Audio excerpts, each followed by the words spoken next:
Hey everyone, Kyle here from First Time Again Games to talk a little bit about my SNES collection.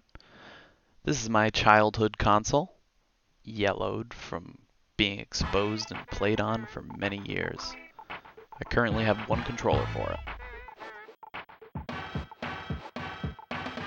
The SNES was released in August of 1991 for the US. I got mine when I was about 6 years old as the superset, which included the console, two controllers, and Super Mario World.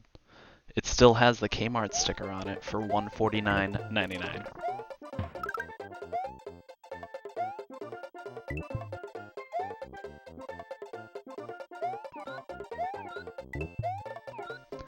I have most of my childhood carts, but without the boxes. I've purchased a few new-to-me carts in the later years of collecting, including Draken, Ultimate Mortal Kombat 3, Aladdin, Lion King, Animaniacs, and Sim Ant. The rest are from my SNES gaming days. I think I had more games at one time, but I most likely traded those into Funko-Land or somewhere similar. I believe I lost the other controller to years of playing. I remember it had an SNES space sticker cover on it that covered the whole front side of the controller. It was pretty cool. Usually, I have my SNES going through an S-Video switch and then into my 27-inch Sony Trinitron.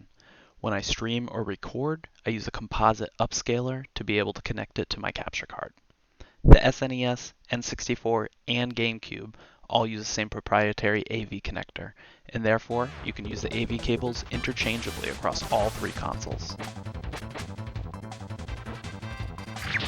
Keep in mind the SNES and N64 would not support the component cables off of a GameCube, but you can use an S-Video connector on your SNES to get a much better picture than a typical RCA composite output.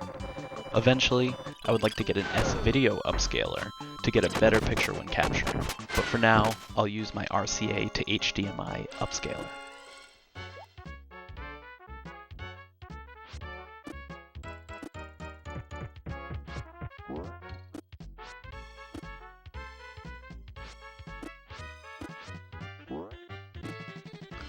Another awesome piece I picked up in my later years of collecting was the Super Advantage controller.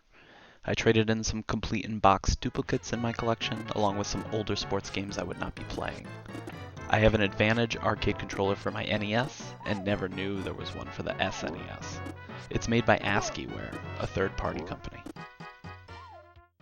The controller offers some really cool functionality, including a switch for turbo on all 6 main buttons for the SNES. The switch has a third position past turbo for auto, which automatically presses the buttons without you having to. Each of those turbo buttons has a corresponding slider above it to increase the frequency of presses. Pretty cool.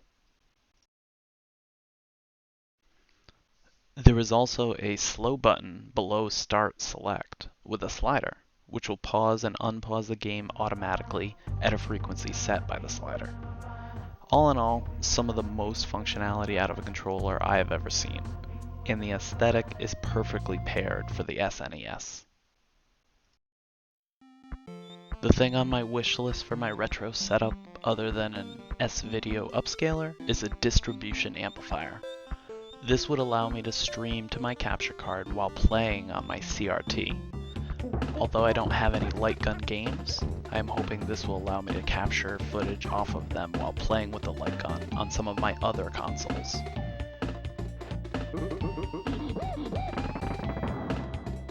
Thanks for listening and checking out my SNES collection.